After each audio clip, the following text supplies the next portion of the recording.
An enumeration is a set of named integer constants. They allow us to create a set of symbolic names that map to known numerical values. The easiest way to understand an enum is to use a boolean as an example. A boolean allows us to write the words true or false instead of the numbers 1 or 0. An enum is a custom variation of that, where we declare our own words to map to numbers. To define an enum, we write enum, then the name in Pascal case, then a pair of curly braces. Inside the braces, we define our values also in Pascal case, separated with a comma. By default, TypeScript assigns a numerical value to each of the enums members, starting at 0. So in this case, Monday would be 0, Tuesday would be 1, and so on. But we can also assign our own numbers to the member, or something like a string. Let's say we want the values to be a string of the day's full name.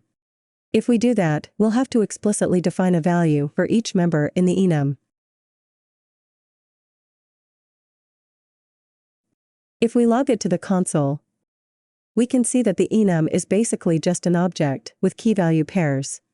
So, we can define a variable and set the enum as its type. Then we'll use dot notation to access a day of the week as the value, and log it to the console.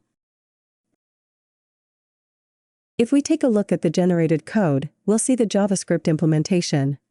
It seems a bit complicated, but it's just to allow the enum to be extended. As a quick tip, we can add const in front of the enum. And if we look at the generated code again, it doesn't have the object anymore, just the variable where we use one of the members. Okay, let's move on to functions, and also take a look at how to solve common problems related to them.